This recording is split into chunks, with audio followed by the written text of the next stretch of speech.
And now the BJP has also reacted to this revelation from Ajay Bisaria. BJP's Amit Malviya has tweeted, and this is part of our Motorola India's Best 5G Smartphones tweet of the day. Hello, Moto. This is the tweet. Former Indian High Commissioner to Pakistan Ajay Bisaria's latest book, Anger Management, The Troubled Relationship Between India and Pakistan, chronicles how the Imran Khan government back then was spooked by India's coercive diplomacy and agreed to hand over Wing Commander Abhinandan Vartaman. It was fear of Prime Minister Modi that brought the Pakistan establishment to its knees, but some Pakistan apologists in India tried to make it about Imran Khan being some kind of statesman. All right, let me now go across to our guest. Prabhu Dayal is former diplomat and Consul General of India to Karachi. Ali Sarwar Naqvi is former Pakistani diplomat and Executive Director with the Centre for International Strategic Studies. And Lieutenant General Sanjay Kulkarni, former DG Infantry, is also joining us. Let me start with you, Prabhu Dayal. The biggest thorn in the flesh, and I'll take off from the last answer that Mr. Bisaria gave, was this whole problem of dealing with terror.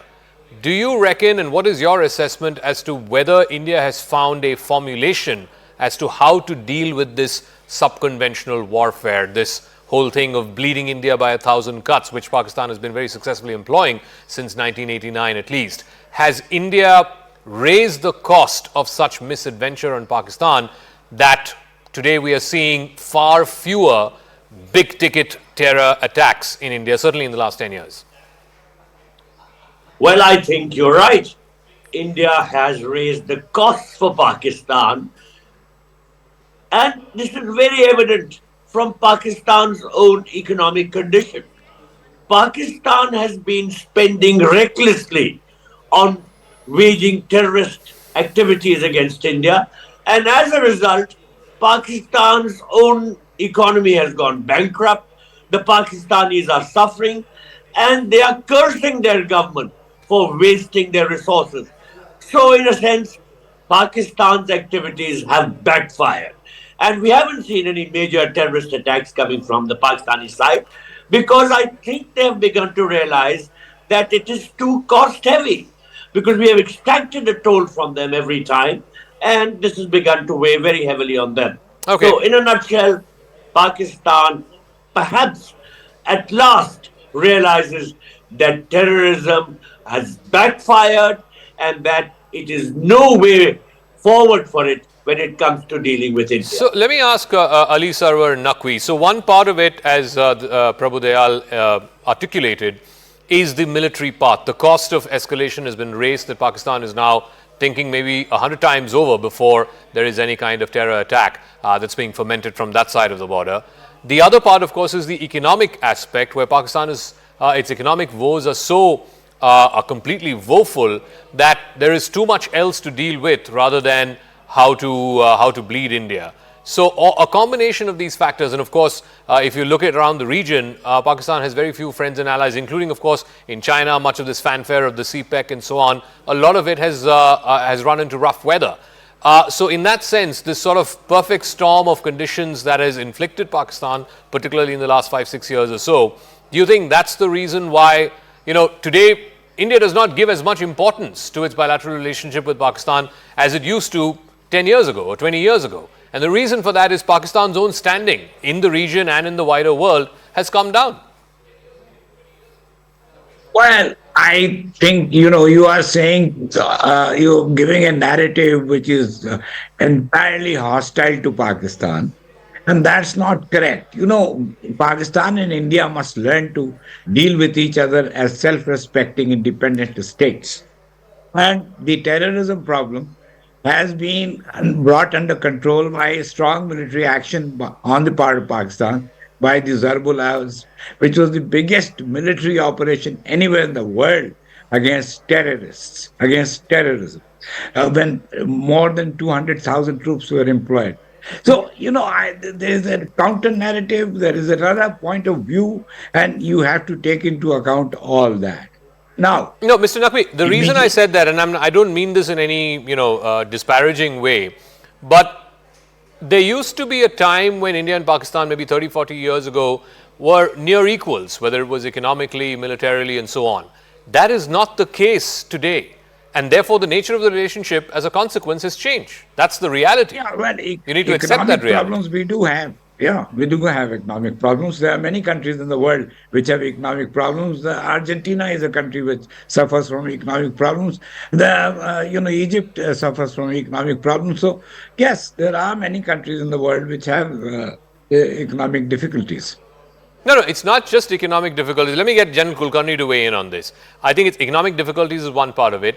There is something called standing in the Committee of Nations, a country's international standing, that over the years for Pakistan has come down and come down substantially for a variety of reasons. I don't want to go into those reasons, but that has contributed to the nature of the relationship between Islamabad and Delhi changing. Today, if you were to ask any Indian, what are the top 3 or 4 bilateral relationships for India, the most consequential ones, it would be US, it would be China, it would be the Arab world. You know, the president of the UAE is a state guest at the Vibrant Gujarat Summit even as we speak right now. So it would be these relationships. I don't think Pakistan would be in the top 5 most important bilateral relationships for India today, and that was not the case 30 years ago. Zaka, I'll just narrate a small incident because you were interviewing Ajay Bisaria, and we happened to have been a part of this first expulsion which took place from Pakistan in 1963. And after the China War, and after the Shaksam Valley was gifted to China, and that was the first time when we were part of the mission, when we were told to leave Pakistan in 96 hours, and we, along with my father and mother and everybody, came back to India. So it's been a long going on thing. And even at that point of time, like rightly said, there's tremendous amount of warmth amongst the people. But the military still, Ayub Khan, I remember distinctly in commission and various interactions that would take place between the High Commissioner of India and all of them, there was a distinct difference. And there is no denying the fact that today, when I have grown up and when I interact with Pakistani officers on various courses here and there across the world, there is no denying the fact that Pakistan suddenly has turned into hate India to such an extent that you can't believe, Zaka. They have at a point of time, they don't seem to think anything other than hate India, and has suddenly turned out to be a hub of terrorism, which Pakistanis themselves realized. The feeling of Ziaul Haq and subsequently, which came in, that to bleed India with 1,000 cuts has so deep rooted into Pakistan that they seem to be comparing Pakistan with India on all spheres. Pakistan, unfortunately, just carried on with terrorism. India, despite all what was going on along the LOC, carried on doing everything possible to raise its standard of living, trying to get into the Committee of Nations, now becoming the 5th largest economy, aiming to becoming the 3rd largest economy. Somewhere down the chain, Pakistanis lost that sheen. Even when I was studying in the school, there was a lot of camaraderie, a lot of good friends over there. But over a period of time, that hatred that came into Pakistan, and maybe that Islamic phobia, maybe something that caught on with it, which built in that, and especially, I wish they had gone a little tough with Pakistan in the 80s. At a time that thought with Zia bleeding India with 1,000 cuts in Punjab, had we gone a little tougher with them, they may have not done in Kashmir. But as I said, 63, my father got expelled from there, leaving Pakistan in 96 hours, followed thereafter by what happened in 65 war. Yeah. I think one other factor that's played a critical role in the changed equations, and I want Prabhu Dayal to weigh in on this, is the fact that Article 370 has been abrogated. Of course, Pakistan made a lot of rhetorical noise about it, went to the United Nations, or all kinds of speeches Imran Khan had made at that time. But now, it's been 4 years since. Is there a reluctant acceptance that, look, 370 is gone? And forget about the BJP government, any future government in India will not be able to bring 370 back. So therefore, Kashmir is gone. Well, there are a few related aspects also. People in POK, that is the Pakistani occupied Kashmir, are fully aware that their counterparts living in Indian Kashmir are having a much better quality of life. There is no doubt that life in Jammu and Kashmir has improved hugely, while the life of the people living in POK has deteriorated miserably. So they're aware of this. At the same time, the Pakistanis themselves are beginning to realize that this unending hostility with India is costing them dear. Many Pakistani intellectuals are writing very forcefully in favor of striking a working relationship with India because, frankly, they realize that without this sort of a relationship with India, their country will only go downhill, as indeed it is doing. So, in a nutshell, I think this realization is beginning to dawn on the Pakistani side that Uh, they have to mend fences with India. Mr. Naqvi, you know, it is, of course, there's pressure on the whole terror question from the FATF. Pakistan was on the grey list, it was on the blacklist and then the grey list for a number of years. So there was that pressure as well. Mr. Naqvi, there was also, you know, you look at Pakistan's own relationship with the United States, for example. For the longest time, when Trump was in power, and even for a large part of the Biden administration, Pakistan was in the doghouse. The relationship between Washington and Islamabad was not all that good. So the point being that, you know, all of this is a consequence of not just economic power. That's just one part. It's military power, it's economic power, it's also the standing of a country in the Global Committee of Nations. All of that has changed, and that's the new reality that Pakistan needs to accept. It's not just its changed equation with India, it's its changed equation with the rest of the world. That is what you think, but that's not correct. In 2014, when Pakistan was supposed to be completely isolated in the region, Pakistan was made a member of this Shanghai Cooperation Organization with India, along with India.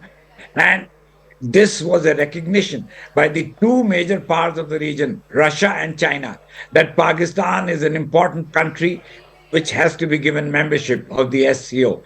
So, I mean, you know, I can discuss this thoroughly whenever you wish to do so. But in brief, the standing of Pakistan, I think, has not gone down. It goes through various ups and downs. We have recently been elected to the UNESCO board, which India has not been.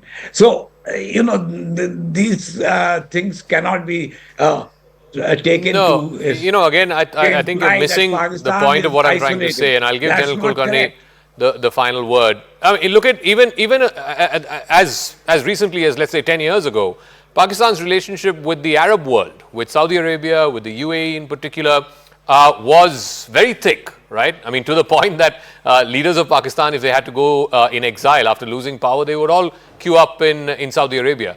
Today, the president of UAE is a state guest in Gujarat. He's the chief guest for Vibrant Gujarat. Just a few months back, we had the Crown Prince of Saudi Arabia come to India on a standalone bilateral visit. He never visited Pakistan in that visit. So even with the Arab world, with whom Pakistan was thick, the equations have changed. And I guess this is the realization that needs to be drawn. Absolutely. Doctor, I don't think Pak should be in a state of denial. Pakistan must accept we would much like Pakistan to be good neighbors to us. There's nothing wrong with it.